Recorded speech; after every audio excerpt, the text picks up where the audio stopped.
TikTok a riposté contre les allégations d'ingérence du gouvernement chinois sur le contenu de l'application de partage vidéo. La plateforme populaire, qui appartient à la société ByteDance, basée à Pékin, a déclaré qu'elle ne supprime pas de contenu sur la base des sensibilités chinoises. Il fait suite aux préoccupations soulevées par les législateurs américains quant à la censure du contenu de l'application et de la collecte de données par Pékin. Cet examen s'inscrit dans le cadre d'un différend plus large sur les risques perçus pour la sécurité nationale que pose la technologie chinoise. Soyons très clairs, TikTok ne supprime pas de contenu basé sur les sensibilités liées à la Chine.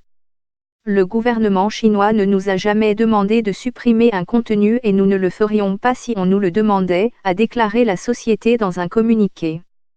Nous ne sommes influencés par aucun gouvernement étranger, y compris le gouvernement chinois. TikTok n'opère pas en Chine et nous n'avons pas l'intention de le faire à l'avenir, a-t-il dit.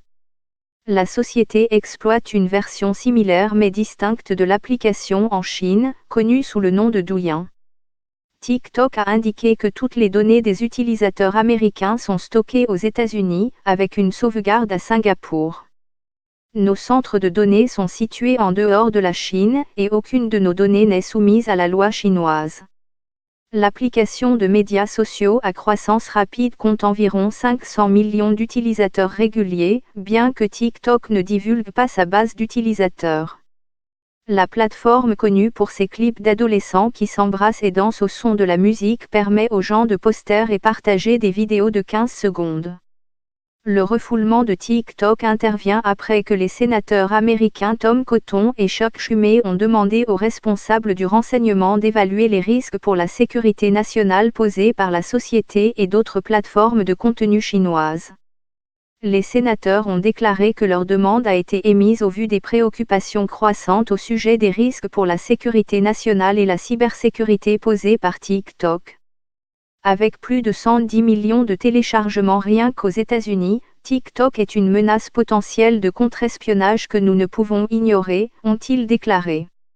Le patron de Facebook, Mark Zuckerberg, dont l'entreprise est en concurrence avec TikTok, en particulier sur le marché des jeunes, s'est aussi récemment attaqué à la plateforme pour des raisons de censure. Un autre sénateur américain, Marco Rubio, avait auparavant demandé à un groupe d'experts de la sécurité nationale américaine d'examiner l'acquisition de Musical.ly par ByteDance. Monsieur Rubio s'est inquiété de la manière dont l'application censure les contenus critiques à l'égard du gouvernement chinois. Elle fait suite à l'examen minutieux d'un autre géant chinois de la technologie, Huawei, par les États-Unis. Au cours de l'année passée, Washington a décidé de bloquer l'entreprise, le plus grand fabricant mondial d'équipements de télécommunications, pour des raisons de sécurité nationale. Huawei a nié à plusieurs reprises les allégations selon lesquelles l'utilisation de ces produits présente des risques pour la sécurité et affirme qu'elle est indépendante du gouvernement chinois.